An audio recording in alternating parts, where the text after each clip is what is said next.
Welcome, everybody. I'm Joe Jarvis. I'm here with Guillermo. Guillermo is coming to us from Santiago, Chile, but he is Venezuelan, and he left Venezuela a couple years ago, obviously to get out from under Maduro's socialist regime. Thanks for joining me, Guillermo. Do you mind just reminding everybody, we've talked before, but reminding everybody who you are and a little bit of your backstory? I'm Guillermo Hernandez. I left Venezuela around 2 years ago, basically using Bitcoin to crowdfund my escape out of Venezuela. And so, just to establish for people that are listening and watching, one reason to really value your opinion here is because you are Venezuelan, you lived through part of it, and you still know people on the ground there. But the other reason is that you kind of research these sorts of things for work. You said you work for an intelligence company. Could you explain to me a little bit more what you do? Yeah, I basically work for a business intelligence firm. I do research on special economic zones.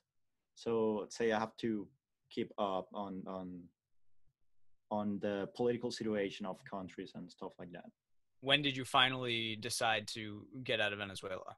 Oh, I remember it was this wave of protests that I sparked on the side of the country I was, and it was horrible the amount of abuse and the amount of violence that was being displayed on the protests that just hit me at one point, and I just say to myself I have to leave this place because I'm probably not gonna last alive long. How do you think the situation has deteriorated since you moved to the point where it is right now? Oh, the situation have deteriorated exponentially, basically. Uh, every time it deteriorates at a faster rate, and this is caused in one hand because of inflation. The economic collapse of Venezuela is awful. I think the only case that a country has had uh, let's say bigger economic collapse is Syria. We are right behind. So that's the thing. On the other hand, the escalation of violence inside a country and the criminality is just off the charts. That's interesting. So you're saying that this is really only second to Syria, which has this civil war that's been raging since 2011, and Mhm. Venezuela's second only to that, and how bad it's gotten. Yeah. The thing is that it's not just an economic crisis, and that's how, let's say, Western media or like the media in the U.S. project this. Is just like they say, it's just a political and economic crisis, and it goes way beyond that. You have not just a political crisis, but a illegitimate government that is allying with terrorist forces around the world, and is basically like sort of a mafia state. What do you think of the fact that the Venezuelan government did put out a cryptocurrency because their main problem was this hyperinflation? Uh, is that any sort of factor that's gonna help? Um, Sadly, it's not a factor that's gonna help. Is the other way around actually. Petro was mostly a scam. Of course, the government makes a lot of effort to silence the people who's speaking about it, but there was things like the government chasing down crypto miners and doing traps like setting up a register, a national register of miners was just a trap to rob them, for example. And did you The see that the Venezuelan government is talking about a 15% tax now on cryptocurrency transactions inside the country? Do you know how they would actually be able to do that? I can't imagine they would be able to easily collect that tax. Yeah, well, taxes are not a huge problem in Venezuela for the general people, okay? But especially for established businesses, they are a huge deal. This is more likely going to be used as something to target people who use cryptocurrencies inside a country and have established businesses, and let's say give the government an idea of who they can steal more from than something that's going to affect the general population. Okay, so you're saying the point isn't the actual tax revenue that they'll get from this. The point Mhm. is to get people on their radar that they can go shake down at that point once they That's right. know who got the money. That's right. And so this kind of gets back to what you were saying, that this is more so than other governments. This is basically just a mafia at this point. Hmm. At least other governments kind of try to maintain some semblance of legitimacy. Yeah, Uh, and you're saying that they'll just the tax is completely a farce, and what they're actually doing is just feeling out who's still got a little bit of wealth in the country. that's right. Basically, cryptocurrencies are playing a huge factor at the time of moving money in and out of the country, because most of the regular channels and the foreign exchange is blocked at the moment. Uh, there's ways to access foreign currency, but it's mostly delimited, let's say, limited to people that is close to the government, basically.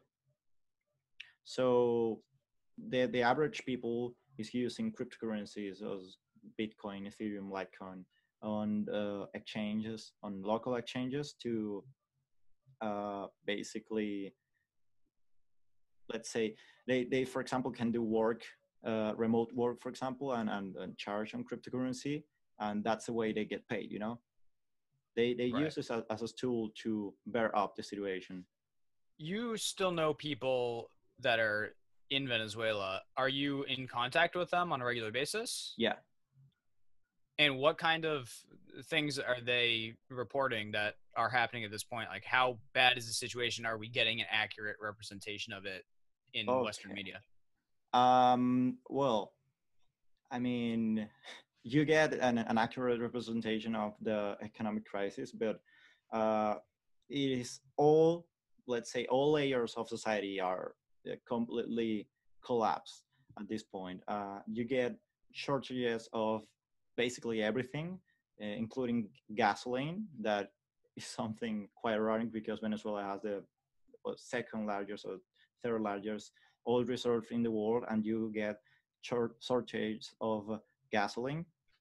You get electricity shortage. You get water supply shortage that last days, in some cases weeks. And there's people dying over dehydration. There's people dying over the lack of basic medicine, as I don't know, paracetamol or uh, stuff like that. What do you see as, there's going to be lines from different people. Maduro's government is going to say that the reason for all the economic woes in the country is um, the restrictions that places like the United States have put on Venezuela. How can you tell who caused the situation? Okay, that's quite an argument, but it, let's say, makes sound good for people outside, because we saw the same argument decades ago with Cuba and the, let's say, the economic bloc. But it's not the same thing. The economic sanctions that the U.S. government is putting on the Venezuela are not exactly put on the country. They are focused on determined officials and determined people within the Venezuelan government. All right, They're on particular, you're saying that the sanctions are on particular people and not on export and import into the country as a whole. that's right. That's right. For example, they have sanctioned people that surrounds Maduro, people that surrounds shady business partners of Maduro that basically launder billions of dollars outside the country and that kind of stuff. That's Okay. specifically the people that they are targeting with the sanctions. And I think that if you do the research, you could find a list of specific persons they have targeted, but it's not like they are banning uh, anyone, like to import or export anything from inside the country. And I mean, the best proof we have that the, let's say, the makers of the disaster that Venezuela is that is happening in Venezuela right now is the government. They are blocking the humanitarian aid that many countries are sending to Venezuela. They are blocking the access to the regular people to it. They Right. have done things like Um, blocking the borders, not to get the food and medicine inside the country. yeah, I've seen pictures of that with semi trucks, Yeah. crashed across the lanes just to block that sort of thing from coming in. So, with all this in mind, one of the things that I always wonder when I'm reading about this is what is day to day life like for somebody living in Venezuela right now? Like, literally, what do they do when they wake up in the morning? How do they go about their day? What are they missing that everybody in a, relatively free market country is taking for granted? Uh, okay, they're missing basically everything. uh, it's quite hard because depending on where you are in country, you may see like uh, more things missing or less things missing. If you're in Caracas, you're basically in the best position. Probably the worst, depending on which area of Caracas you are, for example. But let's say that the average Venezuelan is it has lost a lot of weight because of malnutrition, for example, and lack of access to basic foods like milk or cooking oil or stuff like that. Now, you Uh, told me that you had actually lost a massive amount of weight. That was, and you came 2 years ago. So, yeah, is again, is that just that much worse? Has the situation stayed basically steady for the last 2 years, or is it just getting to this point where kind of any day now you might have your last meal? I guess that's what I'm trying to get at. I'm like, how can a country continue to function with no food? yeah. Here's the thing. Uh, there's food. It is extremely scarce and it is extremely expensive for people inside the country. But there's food because there's still black markets, all right? Uh, the thing with that is that as they are on the black market, regular food is very expensive, and the people who work and have an income in US dollar of or on some foreign currency are the ones that are able to buy at that uh, black market, all right? But the regular people, they are just struggling. Many of them are tied to this thing called clap, that is, let's say, the government welfare kind of aid for food that the government gives. It's not for free. People have to pay for them still, but of course, it costs less than buying it on the black market. The thing is that this government support is extremely unreliable. It can just don't appear or don't be delivered in 1 month, and you still have to eat. That's the thing. Right. So they're basically handing out like one box full of supplies each month, and some months it just isn't there. Yeah. Are people still like working? Or do the people that you still know there, like, do they get up in the morning and go to a job and earn money? Like, what's going on? Okay. Most of the people I know are doing work remotely, right?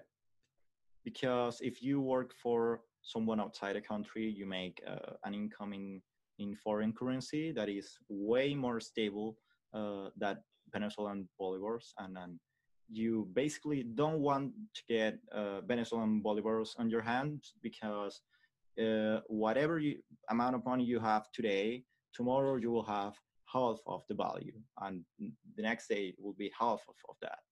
You know, that's how hyperinflation works. The thing is that there's people that was working inside the country. I have heard case of people that they were working and at some point they stopped working on these regular jobs they had inside the country because it was not economically viable anymore to work, you know? you're basically uh, whatever amount they were able to pay you in Venezuelan bolivars, you were losing money just waiting for your paycheck. You know, just Yeah. that's the thing. So it's just people working for foreign currencies and cryptocurrencies, basically online, Mhm. serving foreign clients. Yeah, And nobody else is essentially making money. It's all everybody else. If you're working inside the country and if you're not working on the internet, you're basically working in the black market, just in some regard. that's right. A lot of people have, gotten out of the country, and gone to Santiago, Chile, like where you are. What kind of experience is that as an expat? Um, you know, with that community. Okay, well, I really like Santiago. There's a lot of Venezuelan people here, and we are well received. Uh, that's something I really thank Chile as a country and to the Chilean people. We have a very good reception here. Uh, the other thing is that the time you leave Venezuela and you first come to Chile is just a life changing experience. Like getting out of the total collapse of the country and getting outside to the reality to Chile is not a first world country yet, but it's it's developing country and it is in pretty good economic shape in terms of Latin America. It's probably the best country in terms of economic in the economic situation, and it's just shocking, you know, that this kind of stuff like you're able to go to a grocery store and it's full of food and you're able to buy basic meals with a day of minimum wage. That kind of stuff is So you go to Santiago and it's the grocery stores are full. You can buy whatever you want and you can buy a meal at a restaurant for a decent price. When was the last time you were able to do that inside Venezuela? well. The last time I saw a grocery store full of food, I was extremely young, like probably age 5 years old, something like that. So I, we're I talking. I have very far memories about that. But after that, I wrote like all my childhood and then when I was a teenager, I saw just the situation get worse and worse, and then less and less food on the grocery stores and that kind of stuff. You know. So you grew up with it, and then but your most distant memories, you hardly remember a Venezuelan grocery store that had a sufficient supply of food. Hmm. Wow. So this is really level of like Soviet Russia, like very hardcore uh, poverty, really, uh, because of this socialist government. Yeah, that's right. It's exactly. I will compare it very well with the socialist, the Soviet Union, basically. So, is there any hope at this point for things turning around? Like, what could happen that would improve the situation rapidly? Okay, there's some political hope right now, and it is basically impulsed by this guy. I'm pretty sure you have heard about him. That is called Juan Guaido. Here's the thing. Uh, he's not a self-claimed president.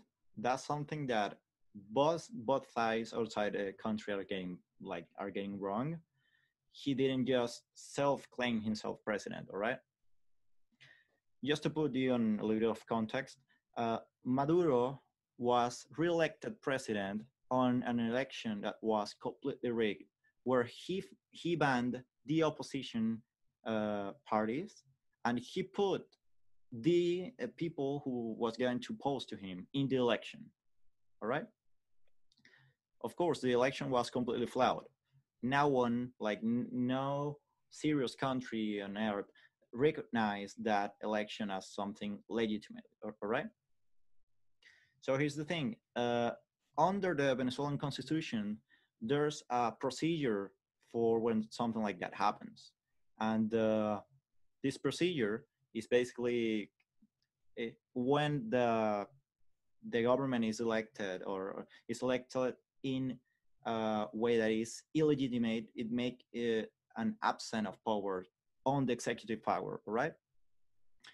This absence of power have to be uh, supplied with a new figure that is the president of the parliament, basically. He has to be uh, declared president, and he has to uh, call for a general election within 30 days. That's what's happening now. Juan Guaido claimed himself president after this context I explained you about Maduro winning these completely rigged elections. So he assumed the executive power, and now we have this clash of nations uh, recognizing Maduro in one side and recognizing Juan Guaido in the other side, all right? Right. The thing is that uh, Juan Guaido is basically trying to reestablish the constitutional order inside the country, and Maduro is doing the opposite. He has destroyed all the institutions except for the parliament. At one point, the parliament didn't want to take direct action from the executive power from what Maduro was ruling. So Maduro just created a new parliament with people he chooses, like he elect. You know, it's it's Yeah, extremely crazy. he handpicked the new That's parliament. yeah, He that's said this parliament isn't doing what I want, so I'm going to pick these people, and this is the new parliament. So that's it's right. just, again, whatever criticisms, I have plenty of criticisms for a typical government and how it functions. Mm-hmm. But those notwithstanding, this is just completely not even trying. Really, it's just not even following the basic rule. And you're saying that Juan Guaido is really following at least the official way that this is supposed to go, according to the documents that founded the Venezuelan government. That's right. That's right. So one of the other things that Juan Guaido is trying to do is trying to get the humanitarian aid that many countries are sending to Venezuela inside the country. And it's crazy because most of that aid was supposedly going to get in from Cucuta in Colombia, in the border, the city that has a border with Venezuela. But they blocked the road, right, with containers and kind of truck parts and stuff like that. Um, the thing is that they still wanted to support the Venezuelan people, and they still got some humanitarian aid from planes out inside the country. They basically flew planes inside the country loaded with humanitarian aid, and they are basically distributing that aid inside the country now.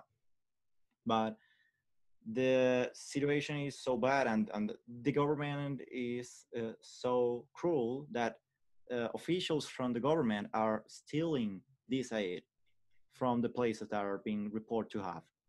Uh, Right. that's Which is honestly, it's sad, but it's not really surprising. yeah, It's kind of what tends to happen when this, they're the ones that are still organizing the imports and exports. Obviously, when it comes in, a corrupt government is going to keep being a corrupt government and take, whatever wealth is coming in. So, that's right. do you think people outsiders shouldn't be sending aid for that reason? Like, how do you think the international uh, community should be reacting? All right. The thing with the reaction with the international community is that you basically have two sides. There's people who's trying to uh, mediate the situation and have sort of let's say dialogue between the parts, but that didn't work. That has been tried many times before. That didn't work.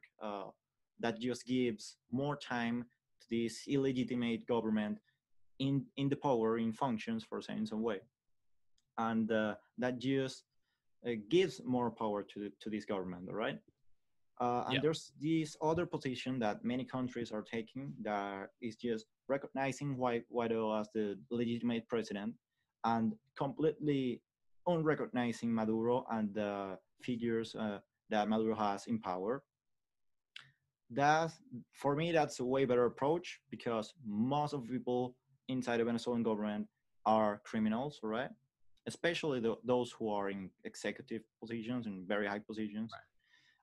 So I just hope that they are like chase down these people. As somebody who grew up in a socialist country, and saw grocery stores go from full to sparse to basically empty, um, you know, what do you think about this subject of socialism, democratic socialism, that's been talked about in the United States recently?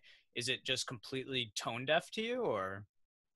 Well, I'm actually scared of what could happen in the U.S. in the coming years because one of the things with the destruction and the collapse that socialism causes, and one of the crazy things is that people at the beginning tend to be extremely skeptical to the warnings of people.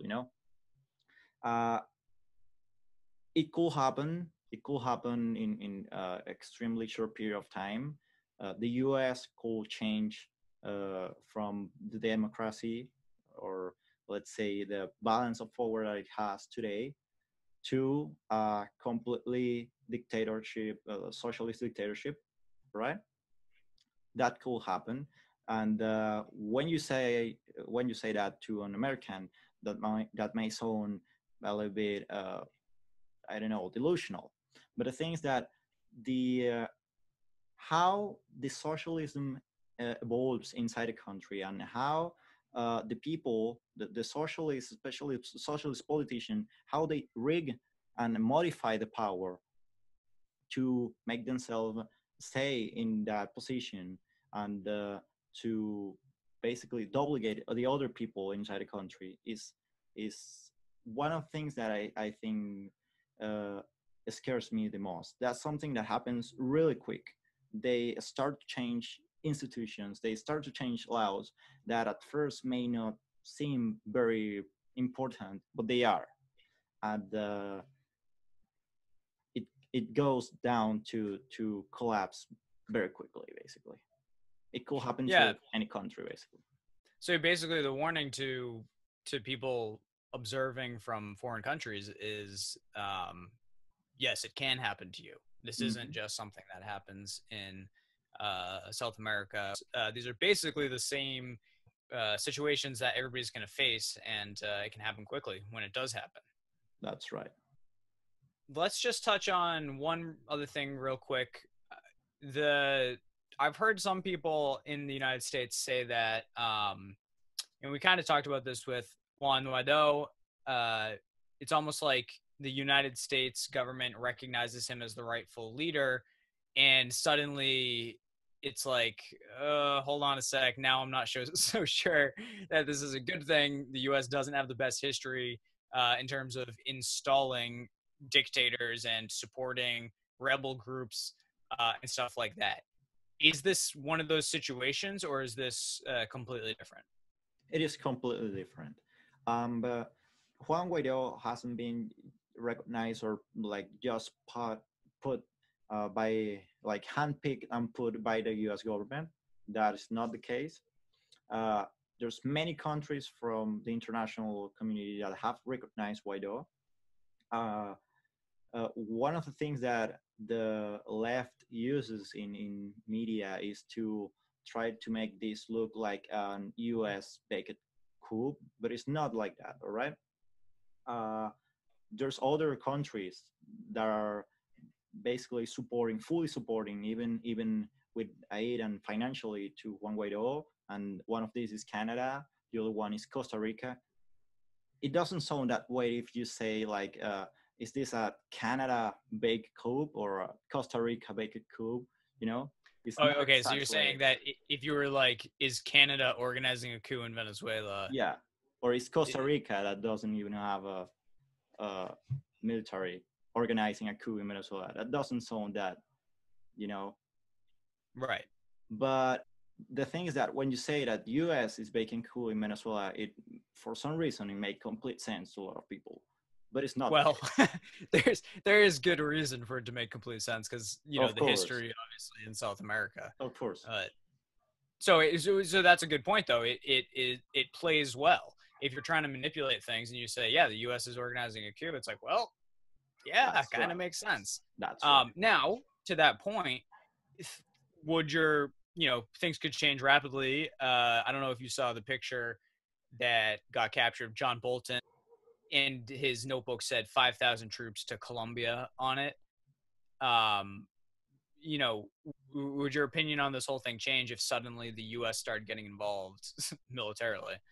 Okay, they are trying to make military pressure on Maduro, not to invade a country, but to uh, try to make the military change who they support. All right, because here's the thing: Venezuela doesn't have like I could not even imagine a scenario like Vietnam in Venezuela. That's not gonna happen. Not because there's no the possibility of war, because the Venezuelan army won't last that long. I mean, it is an extremely weak army. All right, logistically is a mess. They have sort of new weapons that, in cases they don't know how to use. You know, is just to show off.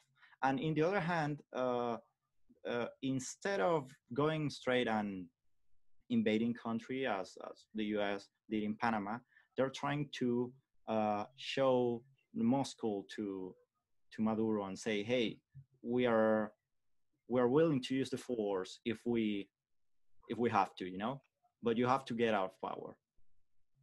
That's exactly the situation. And what do you think? We mentioned that Venezuela is only second in terms of how bad things have gotten to Syria, and but Syria, you could almost say this is like a similar situation in terms of a proxy sort of conflict between places like the United States and Russia, where Russia is getting involved in, on one side and saying that things could escalate very quickly if Maduro is removed from power, because Russia still supports Maduro's government.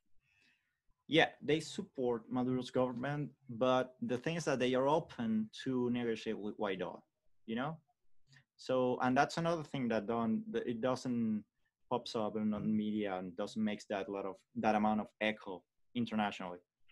Uh, the Russian government is actually like not exactly willing, but open to negotiate the debt that the country has with uh, Juan Guaido as a president. So if Maduro gets uh, exiled from the country and Guaido assumes the powers as a former, as an actual president, uh, he could use negotiate with China and Russia how the situation will compensate in terms of the debt we have with them. We owe a lot of money to Russia and to China, and how the military collaboration will be, because we have treaties of military collaboration with China and Russia that cannot be broken like that. So that's the thing, is not exactly like a proxy war in this case.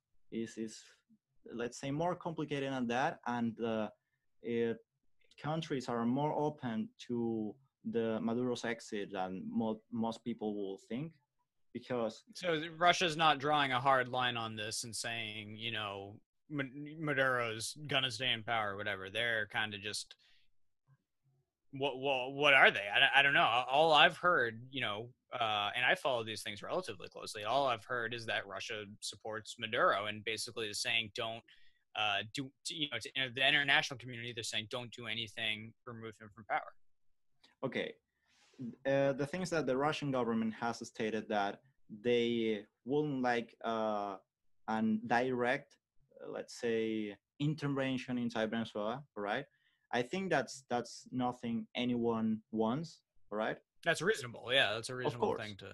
But they also have stated they are open to negotiate with Juan Guaido if Maduro goes out of the power. That's the thing. So basically, Russia's actually sounds like Russia's taking a pretty legitimate approach to this, where they're saying, "Hey, this is your country. We're not going to intervene. This is the guy that's in power right now. Mm-hmm. Who are we to say anything about that? But if you figure this out in your own country and remove this guy from power, we're also not going to come in and support him and stop that mess from being cleaned up." Yeah, that's a thing, and one of the reasons why Russia does that, and in my opinion, is because Maduro lacks of support. Actually, the numbers of people who actually still support Maduro are less than 15% of the population inside the country. All right, and many of those who say that they support the country are actually being forced to say that. Okay. That's the thing. The great majority of the Venezuelan population wants the change. Right. And what would that change look like if it did go to Juan Guaido? Well, we could see, depending on how the policies are established, we could see a radical change in terms of medicine, the food shortage, the services. All that could change drastically if they open the markets, if they allow the foreign currency exchange, if they open again the import on an export of food to the country, because that's something that banned the Venezuelan government a long time ago, like 6 years ago. That's the thing. If you take the right, if you pick the right uh, direction, the situation could change rapidly for the better. It can essentially become a lot of investors talk about this, where if you buy, not to be, insensitive or anything, you don't want to like profit on other people's loss, but if you buy essentially while blood is in the streets, you can profit a lot. I would say that that also has a really beneficial, that could be really beneficial to reviving the economy of Venezuela as well. If there's a lot of gain to be had, that means money could pour into the country really quickly. And so all it would really take, it sounds like you're saying, is Don Guaido just removing certain restrictions. Um, what do you even do with a currency? You basically just allow foreign currencies and cryptocurrencies, and don't even try to start a new Venezuelan currency. Yeah, that's the thing. There's a lot of people who want to invest money in Venezuela because Venezuela is quite a rich country. It's a country full of opportunities, all right? You can see opportunities in Venezuela in any sectors of the economy. But the thing is that uh, there have to be these, let's say, fundamental values out of like property, private property protection, and that kind of stuff have to be established. If Juan Guaido tomorrow takes the power and grants that kind of stuff, the situation will change extremely fast. I'm pretty sure. Would he do that? Do you think he would do that, or Yeah, would he take a? yeah, I'm pretty sure he will do that. Okay. Well, let's hope then that's the way it goes. Um, let's end the conversation there for today. For everybody listening and watching, thank you for joining us.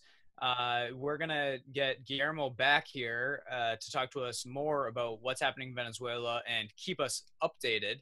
Like I said, he lived through it. He is now in Santiago, Chile, but he still has friends and family there that are keeping him updated on the situation. So thank you for joining me. Really appreciate your insights. And let's just all hope for the best. Thanks for having me, Joe.